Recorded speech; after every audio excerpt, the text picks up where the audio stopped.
Alright, so please take a moment and copy down this problem.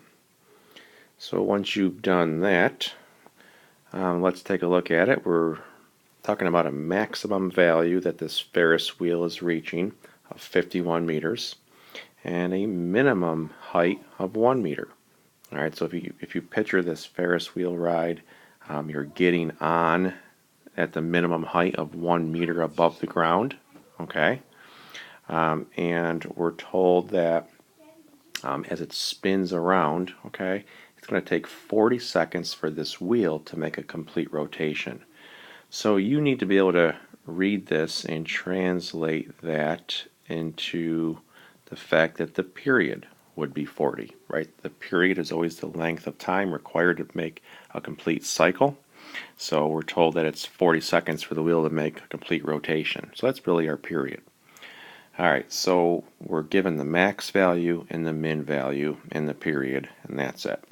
We are asked to write a sine function to model this t seconds after boarding the ride.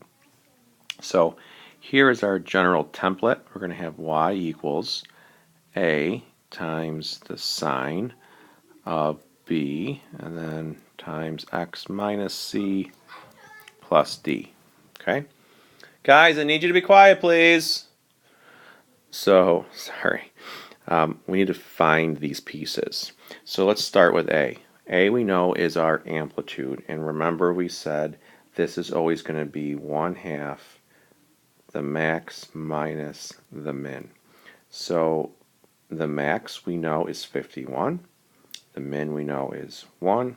So the A value here is going to be half of 50, so that is 25. Okay, so we can check that one off. That one's done. So remember, this formula is not given to you. You want to commit it to memory. Okay, let's jump over to finding D. Okay, D we said is the principal axis. It's the vertical shifter, and we said it's also going to be 1/2 the max plus the min. So using our max and our min numbers, we can easily find this. So this is going to be half of 52, so 26 is going to be our D value. Okay? Alright, let's jump over to B. So B we said is the frequency, and recall that this is equal to 2 pi over the period, so this would be 2 pi over that 40, which we can write as pi over 20 if we reduce it. So there's our B.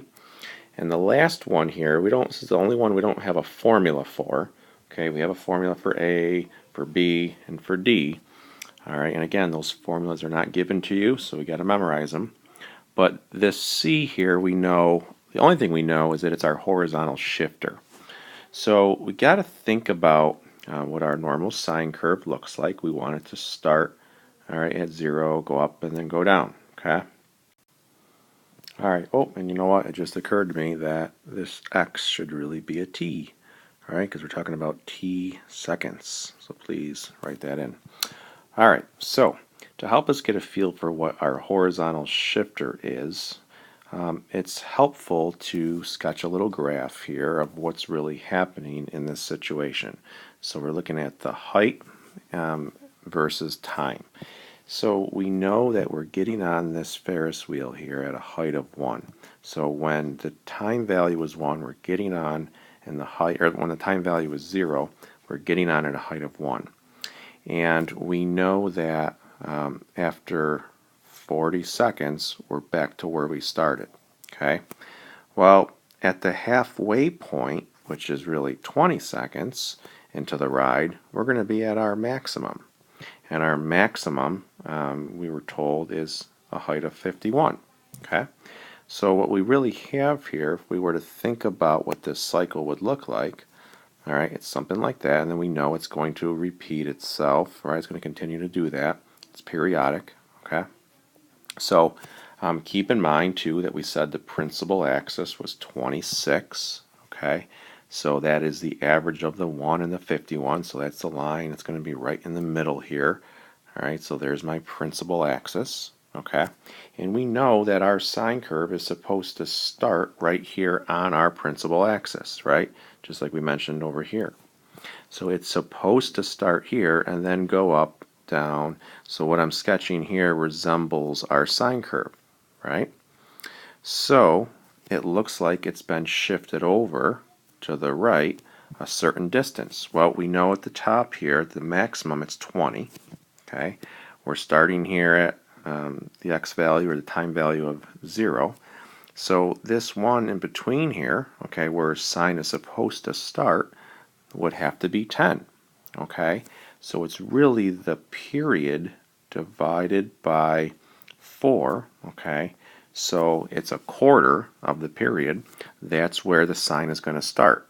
Okay, so if we're talking about a Ferris wheel ride like this, where you're starting at the minimum, okay, going up to the max, and then ending at the min, it's really just going to be a quarter of your period. So that means the C value is going to be 10. Okay, so sometimes it's just helpful to draw a picture simulating the motion of the Ferris wheel. Again, you're getting on at a height of 1 meter. All right, the height is increasing. You reach your max, and then it's going to go down. You're back to where you started. Okay, so our equation would be y equals, the A value is 25, sine of the B we said is pi over 20, and then we would have t, right, not x, t minus 10, and then plus the 26. Okay? So if you, again, just look at the graph here, it's been shifted over to the right. All right, 10. All right, so that's why we see a t minus 10 on the inside here, because from where sine usually starts, it's been shifted to the right. Bye-bye.